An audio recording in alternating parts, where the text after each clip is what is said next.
112 only you, so another 4th of July has passed by. I think I have a like I love the aspect of being with your family and eating and having a good time. But when people this year, more in particular more than ever, when people say Happy 4th of July, I just couldn't say it back. And I think the more information I have, the more things I know, the more difficult it is for me to bullshit myself. It really is. History just can't stand up to Google. There's just no way. Like once you know, like you remember that the more you know. Mm-hmm. Like the more you know, the more you feel ways about things. And I think history has not been kind to black people. I think a lot of people like history, particularly from an American standpoint, because that's when we were our best. The best thing about to a lot of people was history. To us, history, there are no good old days for black people. Our good old days were last month.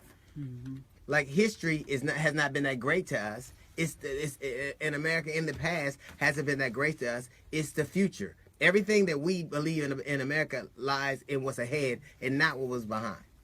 And it's hard to hear about we celebrate all celebrate our Independence Day when we know we do not. We know almost everything you know about a holiday now because you know the information behind it. It's a hard time. It's a hard time. You have a hard time pretending like you don't know. You have to take this sum total of what you are. Like you can't just talk about Michael Jordan when he was with the Bulls. You got to talk about when he was with the Wizards, when he played baseball, when he was a GM and an owner. That's all the sum total of who he is in America. A lot of people feel like her best days are behind us. The only thing being black or somebody in color or being a woman in this country, her best days got to be in front because there was nothing much for you that was behind. It is the idea of what can be and not what was that inspires me. Mm-hmm. And so I can understand an Independence Day going forward. I don't want to hear about happy birthday. That wasn't our birthday. I mean, I like rib tips and days off just like everybody else, but that's... And it's just there's this tendency to kind of rewrite history, to start the story in the middle, to cut out the best, the parts that make you look bad. Like right on Monday, right when I was leaving, there was a story that ran on NBC, and it said historians believe they've discovered Thomas Jefferson's mistress, Sally Hemmings' apartment. NBC said that. Thomas Jefferson's mistress, Sally Hemmings.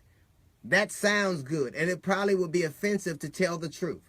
First off, Thomas Jefferson never had a mistress named Sally Hemmings. He had a slave. A mistress can say no to sex. A slave cannot.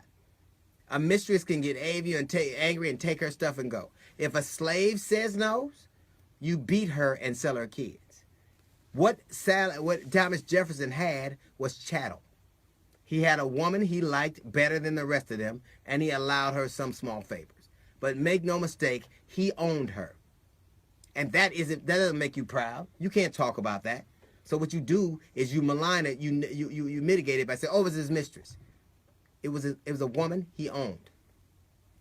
Mistress, if I've had them before, let me tell you, you can't do to a mistress what was allowed to do to Sally Hemmings.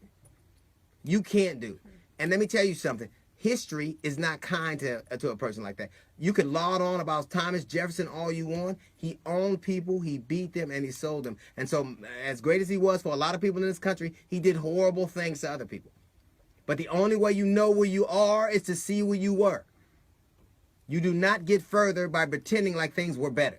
Those were not the good old days. I guarantee you if Sally Hemmings could come alive now, she wouldn't wax poetic about some old white dude in a wig jumping up and down on his wheel.